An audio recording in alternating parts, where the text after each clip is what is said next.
The chamber floated in the darkness between stars.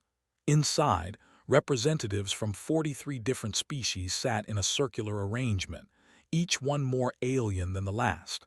Some breathed methane, others existed as clouds of electrically charged particles. They had gathered here because of one problem that united them all: humanity. Sung stood before the assembly, his four arms crossed over his armored chest. His species, were known throughout three spiral arms as the greatest warriors in the galaxy. He had personally destroyed an entire pirate armada when he was barely into his adult years. Now, at the peak of his strength, he had volunteered for this mission. "They ignore our messages," one council member hissed through a translation device. "They expand into restricted zones. They claim worlds that were marked as protected." "How long have they been in space?" another asked. A holographic display flickered to life in the center of the chamber. Numbers scrolled across it in multiple languages. Hayone, the strategist, stepped forward to explain. Her species had conquered half a galaxy through pure tactical brilliance. She had won 47 consecutive campaigns without losing a single battle. 127 years, she said, her voice calm and measured. They developed faster-than-light travel only a century ago. In that time, they have claimed 14 star systems. Murmurs of disbelief rippled through the chamber. Most species took thousands of years to claim that many systems. Some never claimed more than their home world. "They were told the galaxy was full," Hayone continued. "They were told to stop expanding. They were told to wait for council approval before settling new worlds." She paused, letting her words sink in. "They ignored every warning." Sung uncrossed his arms and stepped forward. "I propose we send a delegation, the strongest warriors from our civilizations. We will go to their home world and deliver an ultimatum: submit to council authority or face elimination." "You believe force is necessary?" an elder council member asked. "I believe a show of force will make them understand reality," Sung replied. "We have studied them. They are physically weak. Their technology is inferior to ours. They have no psychic abilities, no natural armor, no enhanced senses. They are children playing in a galaxy of giants." Hayone activated another display. Images of humans appeared, pale and fragile-looking creatures with soft skin and vulnerable bodies. "Our intelligence confirms this assessment. They require special suits to survive in environments that many of us find comfortable. They have of less than a century without technological enhancement. They are unremarkable." "Then why have they expanded so quickly?" someone asked. Hayone hesitated for just a moment. "They reproduce quickly. They adapt their technology rapidly, and they seem to have no fear of the unknown, but these traits will not save them from us." The council voted. It was unanimous. A delegation would be assembled from the greatest warriors in known space. 7 champions, each representing a different type of power. They would travel to Earth and make humanity understand its place in the galactic order. Over the next 3 days, the champions gathered. Dong arrived first, his crystalline body reflecting light in strange patterns. His species could survive in the vacuum of space without protection. He could breathe any atmosphere or no atmosphere at all. He had once walked on the surface of a star to retrieve a sacred artifact. Wu came next, her form shifting and indistinct. She was a telepath, capable of reading and influencing minds across vast distances. Her species, had ended wars with thoughts alone. She was considered the most persuasive being alive. Sung Ho arrived with his collection of ancient weapons. His people valued honor above all else. He had fought 10,000 duels and never lost. Not once. He moved with a grace that seemed impossible for his large frame. Na appeared to simply materialize in the chamber, though she had actually been there for several minutes, invisible. She could manipulate reality itself at the molecular level. Her species had transcended physical limitations through pure force of will. One was older than any three civilizations combined. He had witnessed the birth and death of stars. He had seen empires rise and fall. He existed partially outside of normal time, immune to most forms of attack. Jin was the strangest of all. She spoke for trillions of individuals linked together in a quantum network. When she thought, trillions thought with her. When she acted, trillions acted through her. Together with Sung and Haewon, they represented the absolute peak of galactic power. If this delegation could not make humanity submit, nothing could. They boarded a ship that was itself a masterpiece of technology. It could cross the galaxy in days. Its weapons could destroy planets. Its shields could withstand the blast of a supernova. The seven champions stood on the bridge, looking out at the stars. "How long will this take?" Sung-ho asked. "One day to reach their system," Haewon answered. "Perhaps another day to make them understand. They will see us and know they cannot win." Sung activated the ship's engines. "Then let us not waste time. Humanity will learn today that the galaxy has rules. They will learn their place." The ship jumped to faster-than-light speed, leaving the council chambers behind. None of them noticed the quiet confidence in Haewon's voice had a slight tremor of doubt. She had found something in the human databases that troubled her. Humans had a word they used often in their entertainment and their histories: underdog. It meant someone who was expected to lose but won anyway. Humans seemed to like that word very much. The ship raced toward the Sol system, carrying the strongest warriors the galaxy had ever assembled. They expected an easy victory, a simple demonstration of power, and a quick return home.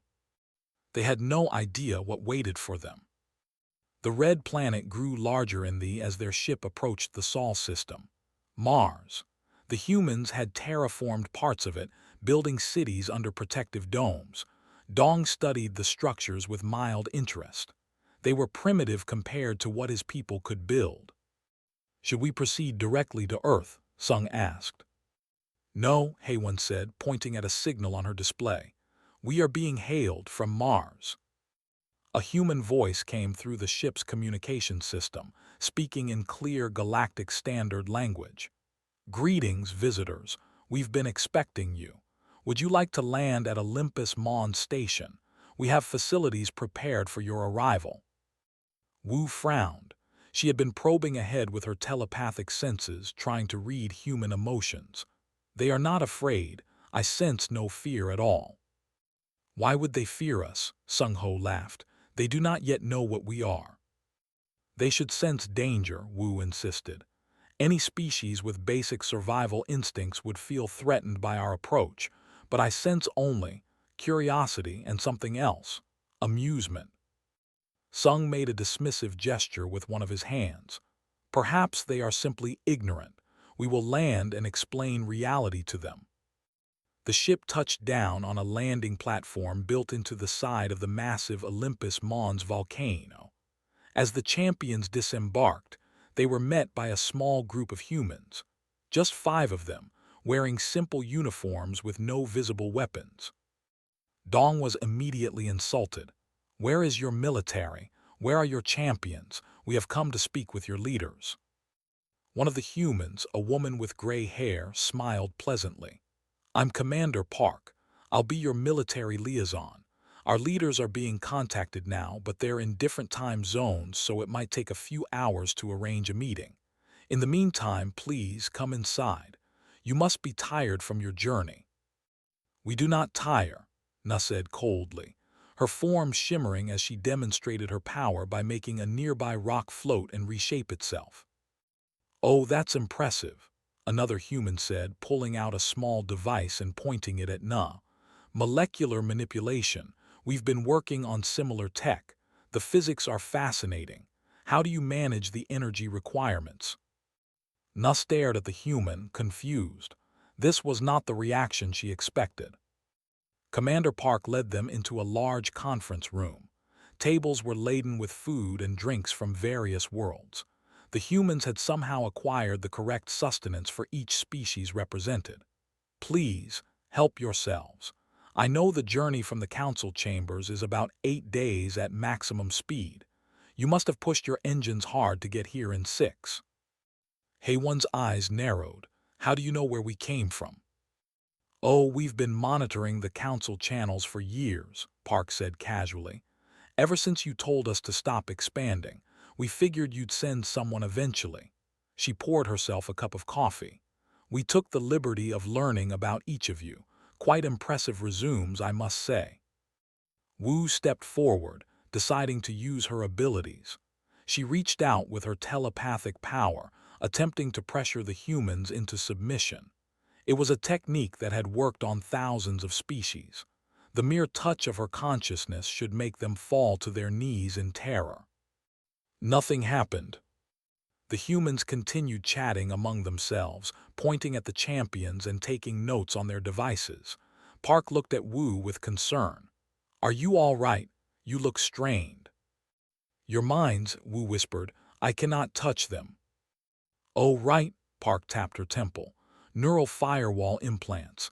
Everyone has them. Basic cybersecurity. You wouldn't believe how much spam telepathic advertising we had to deal with before we developed these. Gave everyone terrible headaches. She laughed. We assumed other species might have telepaths, so we made the firewall standard issue about 60 years ago. Sung had heard enough. He slammed one of his massive fists on the table, cracking it. Enough of this. We have not come here for refreshments and small talk. We have come to deliver a message from the Galactic Council. Humanity must submit to Council authority. You will cease your expansion. You will ask permission before settling new worlds. You will follow galactic law. Commander Park nodded, still smiling. I understand. And what happens if we refuse? Then you will face the consequences, Sung growled. Do you understand who we are? I alone have destroyed entire fleets. Each of us represents the pinnacle of our civilizations. We are the strongest warriors in the known galaxy. That's wonderful, Park said genuinely. We'd love to learn more about your combat experience. What kind of wars have you fought? What were your most challenging battles? Sung Ho stepped forward, his hand on one of his ceremonial weapons. I have fought 10,000 duels across 100 worlds. I have never been defeated. 10,000. A young human male looked up from his note-taking. Over how long? 300 years. The humans exchanged glances. One of them did some quick calculations on his device. So that's about 33 duels per year. That's actually not that many. Our tournament fighters can do that in a single season. Sung Ho's face darkened with anger. Haywan decided to take a different approach. Perhaps you do not understand the scale of what you face. I have commanded fleets of 10,000 ships. I have orchestrated campaigns across entire sectors. I have never lost a battle. Park nodded thoughtfully. 47 campaigns, right? Over 200 years. She pulled up something on her own device. That's a good record, very impressive. She paused. Though I should mention, we had a war 70 years ago that lasted 6 years and involved over 400 major battles on 3 continents. Just one war, on one planet. You fought yourselves. One spoke for the first time, his ancient voice filled with disbelief. Oh yes, Park said. We fight ourselves quite a lot, it's kind of our thing. She smiled, but there was something in her eyes now, something that made even Sung pause. We've gotten pretty good at it. Dong tried to regain control of the conversation. We demand to speak with your strongest warrior. Bring forth your champion so we may demonstrate the futility of resistance. Park set down her coffee cup. Which one? What? Which warrior? We have a lot, let me check. She made a call on her device, speaking rapidly in a human language, then looked back up. On Mars right now, we have about 40,000 active military personnel. On Earth, about 4 billion in the reserves, not counting active duty. Which one would you like to meet? The number hit the champions like a physical blow. 4 billion, in reserve. Nuss' voice was barely a whisper. How many wars are you currently fighting? Commander Park counted on her fingers. Active shooting wars, None, actually. We've been at peace with ourselves for almost 12 years now. It's a new record. She smiled proudly. We're trying really hard. The champion stood in silence, processing this information. A species that had 4 billion soldiers in reserve during peacetime. A species that considered 12 years without war to be an achievement. Perhaps, Sung said slowly, we should discuss this further, with your leaders present. Of course, Park said cheerfully. They should be available in about 2 hours. In the meantime, can I ask you all something? She leaned forward, genuinely curious. What's the most difficult opponent you've ever faced? Each champion thought back to their greatest battles. Against pirates, against rival empires, against monstrous creatures from the dark between stars. None of them said what they were all thinking. They were beginning to suspect they were about to find out. 3 days had passed since their arrival on Mars. The champions had met with human leaders through video conferences. The conversations had been polite, diplomatic, and ultimately frustrating. The humans listened, asked questions, and made no commitments. They seemed to treat the Council's ultimatum as the opening position in a negotiation rather than a final demand. Sung had grown tired of talking. Enough words, he announced on the morning of the 4th day. We challenge humanity to demonstrate their strength. If your warriors are as capable as you claim, prove it. Commander Park, who had been their constant companion, looked delighted. Oh, you want a demonstration. What kind? We have lots of options. Individual combat, Sung Ho said immediately. Let your finest warrior face me in honorable single combat. When I defeat them, your people will understand. Park made a few calls. Within an hour, they were standing in a large training facility. Sung Ho stood in the center, his weapons laid out before him, performing his ceremonial preparation for battle. The other champions watched from a viewing area. A door opened and a woman walked in. She was old, perhaps 70 by human years. Her hair was completely white. She wore a simple training uniform and moved with a slight limp. This is your champion, Sung Ho asked, unable to hide his disappointment. This is Master Lee, Park said. She teaches self-defense classes at the community center now. She agreed to come out of retirement for this. I am retired military, Lee explained, bowing slightly to Sung Ho. I hope I remember enough to make this interesting for you. Sung Ho's honor would not allow him to refuse, even though this seemed like an insult. He returned the bow and took his stance. I will try not to hurt you severely, Elder. That's very kind, Lee said. The match lasted 8 seconds. Sung Ho found himself on the ground, his breath knocked from his lungs, 3 of his weapons scattered across the floor. He had not seen Lee move. One moment she was standing 3 meters away, the next she was somehow inside his guard, and then he was falling. Lee helped him up. Sorry, I'm rusty. It's been 15 years since I taught hand-to-hand at the academy. Did I use too much force? Sung Ho stared at her, then at the other champions. I did not see. Would you like to try again? Lee asked. I can slow down if that helps. The Martian gravity, Sung Ho said quickly. It is different from my home world. I was not prepared. Oh, of course, Park said. We can adjust the gravity in the arena if you'd like, or we could move to Earth, whatever makes you comfortable. But Sung Ho shook his head, his pride wounded. No, I need to meditate on what happened. Na decided to try next. She would show these humans something they could not counter with physical tricks. She stood in the center of the arena and began to manipulate reality itself. She made objects float, then disintegrate into their component atoms. She reshaped the very floor beneath her feet, turning metal into water, then into fire, then back into metal. The humans watched with intense interest, recording everything. When she finished, breathing hard from the effort, they applauded. Magnificent, one of the human scientists said. The energy readings are remarkable. You're basically using directed consciousness to manipulate quantum fields, right? I am changing reality with my will, Na said. annoyed by the clinical description. Right, yes, the scientist nodded. We've been trying to do that for decades, only achieved limited success so far, mostly with nanoscale manipulation. But we weaponized the principles about 30 years ago in our reality anchor bombs. They freeze quantum states in a localized area, preventing exactly this kind of manipulation. Nustared, you have weapons against this. Against reality warping, sure. We figured if we could ever do it, someone else probably could too, so we developed countermeasures just in case. The scientist smiled. That's pretty standard doctrine for us. For every new weapon, we immediately try to figure out how to defend against it or counter it. Hayone felt a cold sensation spreading through her body. It was not fear, not exactly, but it was close. Commander Park, she said carefully, could we observe some of your tactical training, your war games? Of course, Park seemed genuinely happy to share.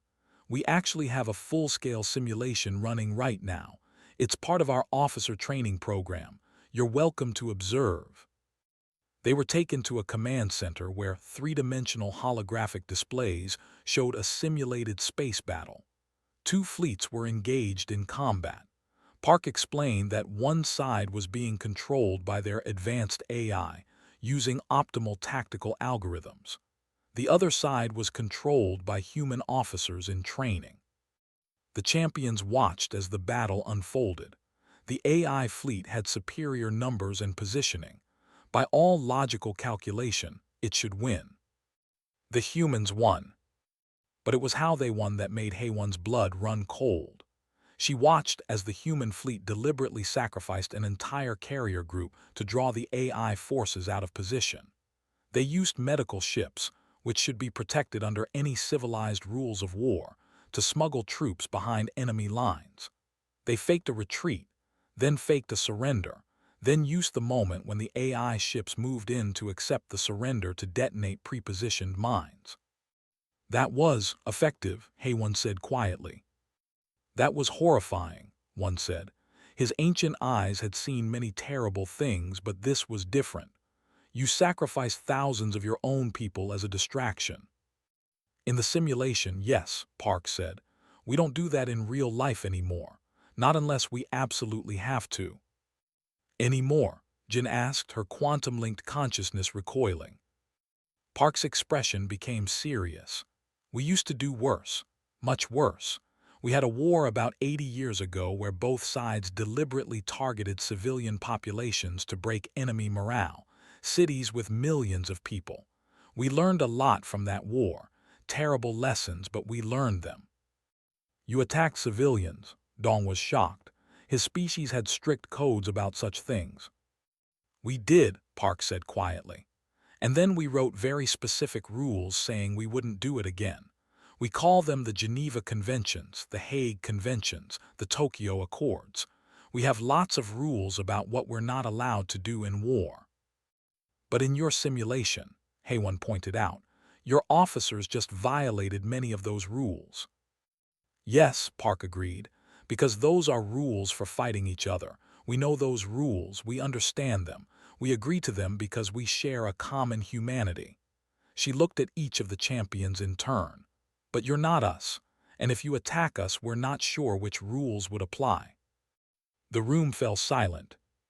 Sung spoke, his voice lacking its usual confidence. What are you saying? I'm saying we really hope you don't attack us, Park said. Because we're not sure what we'd become if we had to fight for our survival against an alien threat. We've spent the last century learning to be better, to be kinder, to hold ourselves back. She paused. But we remember how to stop holding back. We remember all of it. Sung-ho found his voice. You are trying to frighten us. No, Park said. I'm trying to be honest with you. You came here to show us our place, to make us submit. But we already know our place. We're the species that survived itself. We're the ones who climbed out of our own hell. She smiled, but it was sad. We're really hoping the galaxy can be our friends, because you really don't want to be our enemies. The champions looked at each other. They had come to demonstrate superiority. Instead, they were learning fear. Commander Park had suggested a tour of Earth. "If you're going to make decisions about humanity, you should understand us better," she had said. Sung had agreed, though his reasons were changing. This was no longer just about delivering an ultimatum. This was reconnaissance. They traveled to Earth in a human shuttle.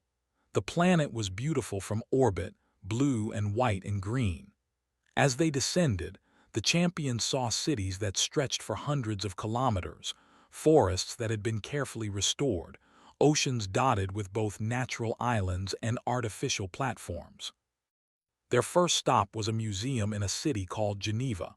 Park led them through halls filled with artifacts from human history. Weapons, mostly. Swords and spears from ancient times. Guns and cannons from more recent centuries. And then, in a sealed section with warning signs, the weapons humanity had banned itself from using. One stopped in front of a display showing a small, innocent-looking device. The plaque beneath it read, "Cobalt-salted thermonuclear device. Theoretical yield, extinction level event.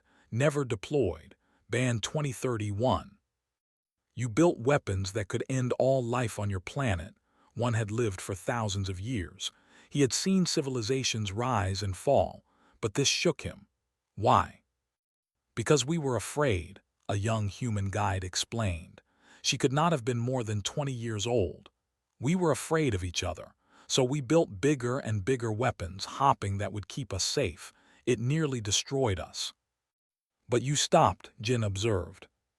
"We stopped," the guide agreed. "We realized that the only way to survive was to stop trying to make sure we could kill each other efficiently." They moved to another section. Here, the displays showed biological weapons, diseases that had been engineered to be more deadly, more contagious, nanomachines that could disassemble living tissue, all of them banned, all of them kept only as reminders. "You created plagues," Dong asked, "deliberately." "During the resource wars," Park said. 200 years ago, before we unified, we did terrible things to each other." Na studied a display showing casualty estimates. The numbers were incomprehensible. 3 billion dead in one war. "In a series of wars," Park corrected. "Over 50 years.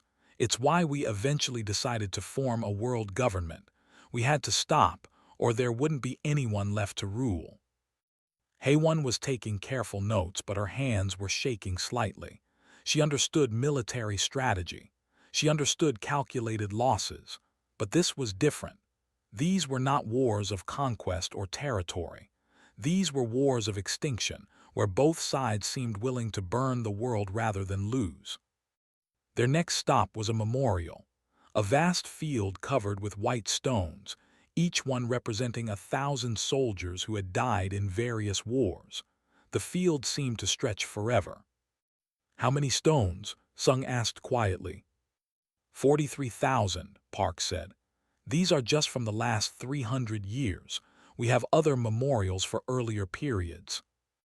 Sung-ho walked among the stones, reading the inscriptions. Each one told a brief story. A battle, a campaign, a war. Most of them were conflicts he had never heard of because they were all internal to humanity. Humans fighting humans over and over again. "Do you honor your warriors?" he asked. "We honor everyone who served," Park said. "Winner or loser, whether they believed in a just cause or not, because most of them were just people trying to survive, trying to protect their families, trying to do what they thought was right." One knelt and touched one of the stones. His time sense allowed him to perceive echoes of the past.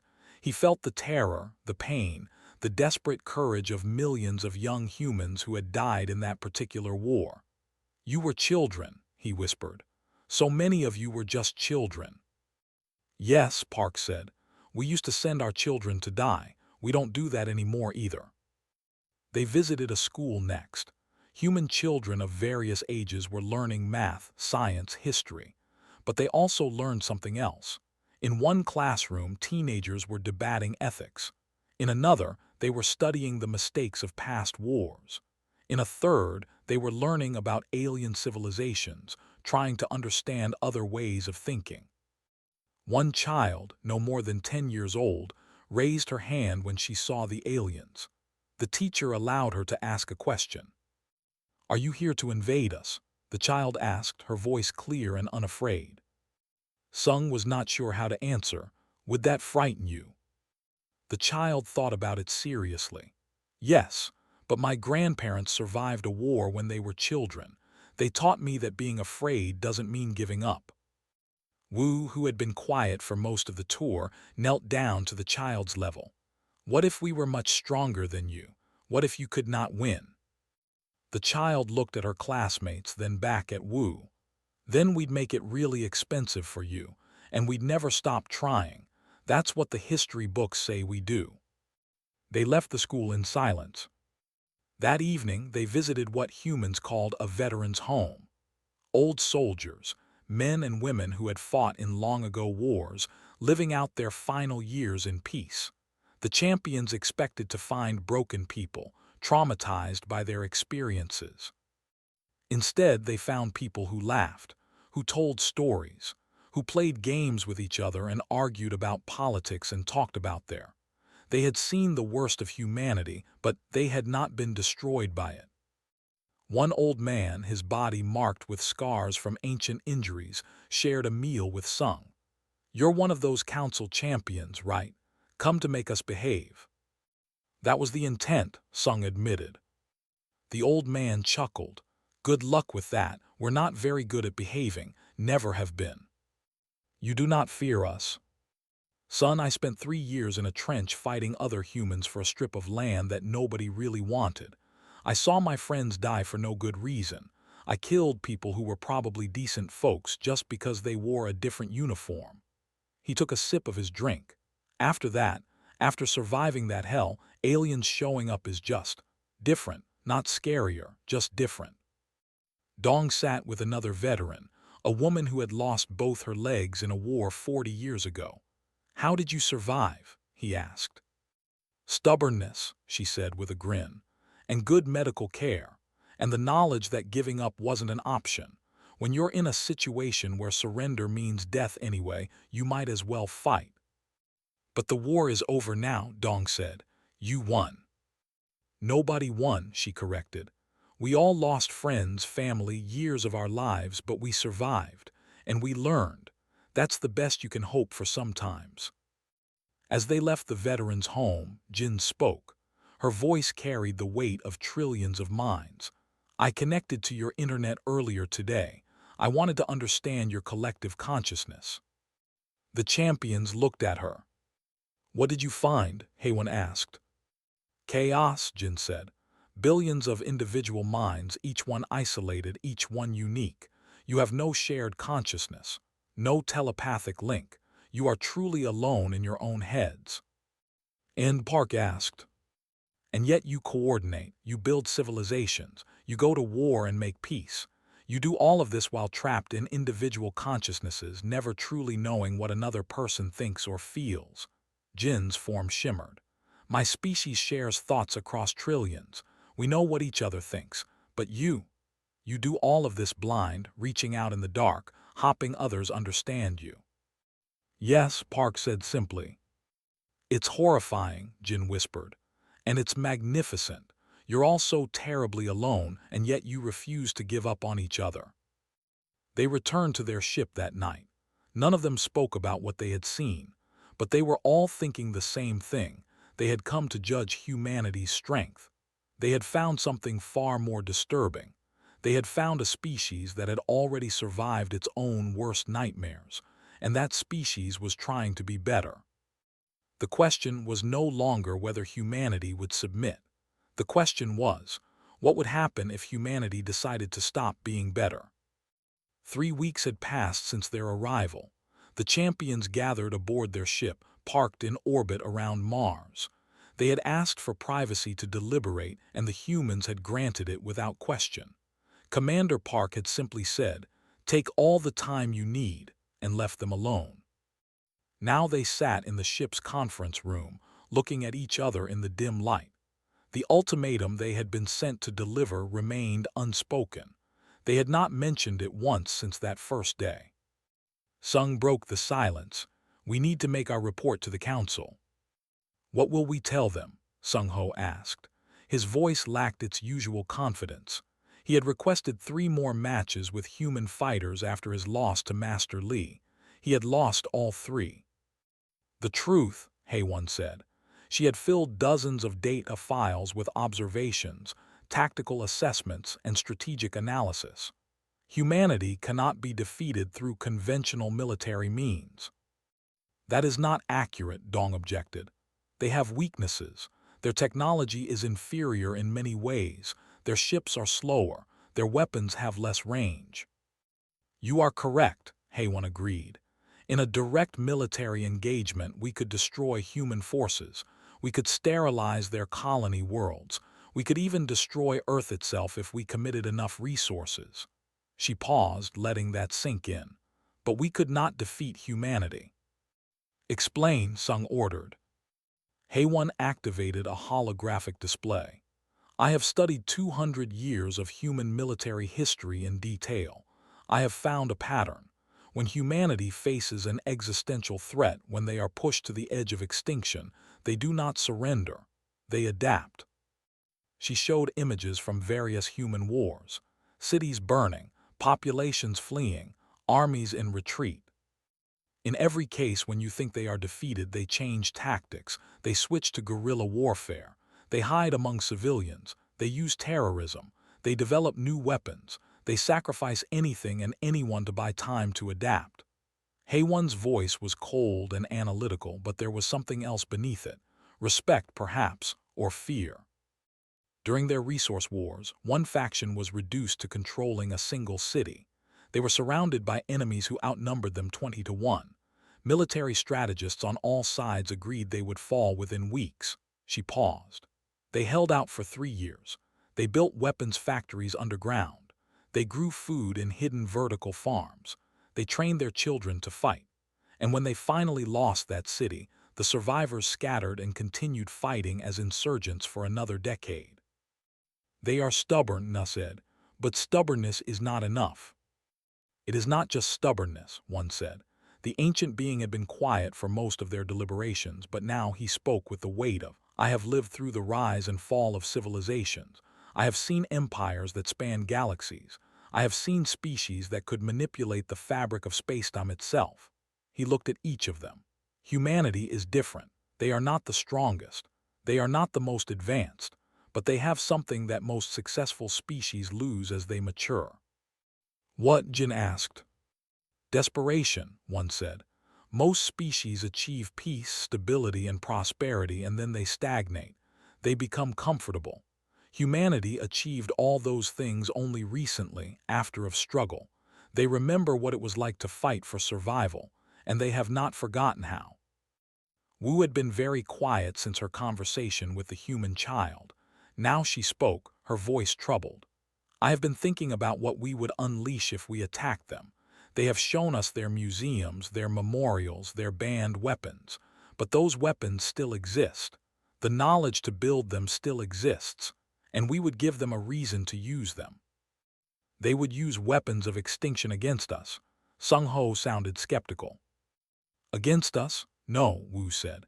Against themselves, if that is what it took to stop us. I read their histories carefully. Multiple times in their past, they were ready to destroy their entire world rather than let an enemy control it. They called it mutually assured destruction. They lived under that threat for decades. Madness, Dong breathed. Strategic brilliance, Haewon corrected. It worked. They never used those weapons on each other because both sides knew it would mean the end of everything. But it only works if both sides believe you are actually willing to destroy everything. And humanity was willing, Sung said slowly. Is willing, Haewon corrected. Present tense.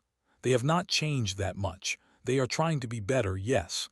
But Commander Park told us they remember how to stop holding back.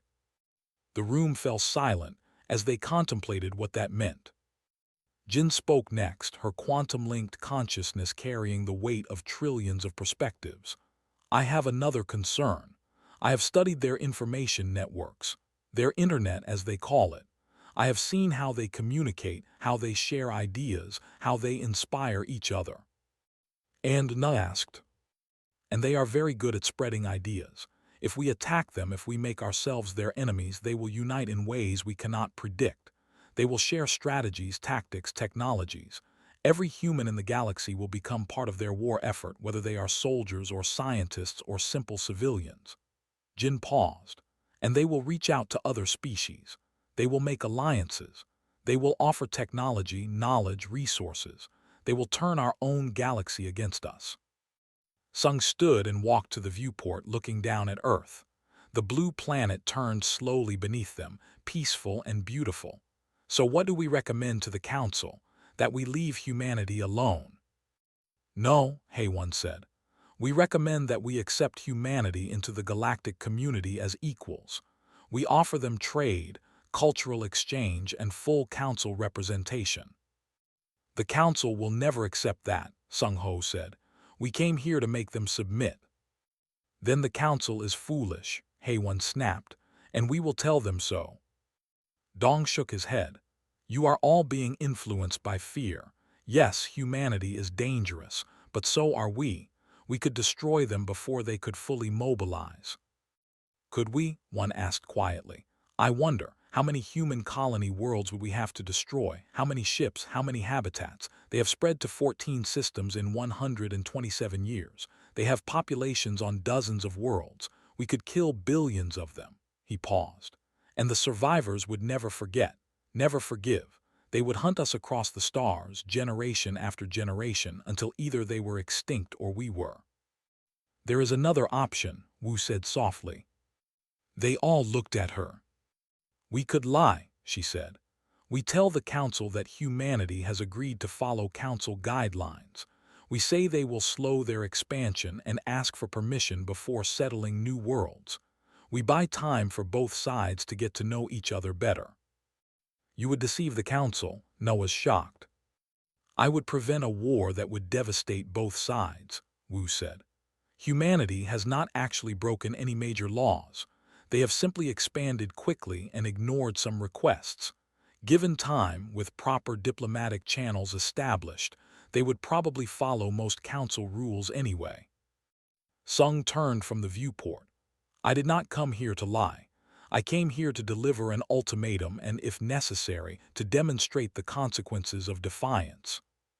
And now, HFY asked. Sung was silent for a long moment. Outside the viewport, Earth continued its slow rotation. Somewhere down there, Commander Park was probably sleeping. The old veterans were telling their stories. Children were learning about the mistakes of the past. Humanity was living its life, unaware that its fate was being decided by 7 aliens in orbit. Now I understand why they call it humanity, Sung said finally. They named themselves after their defining quality, not their strength, not their intelligence, their humanity, the thing that makes them care about each other even after everything they have been through. He turned to face his fellow champions. I will not recommend attacking them. I will not recommend trying to force them to submit. I will recommend that the Council opens formal diplomatic relations and treats humanity as an equal partner. The Council will ask why we changed our position, Sung Ho said. Then we will tell them the truth, Sung said. We came to judge humanity's strength. We found that they are not strong because they have the best weapons or the most advanced technology.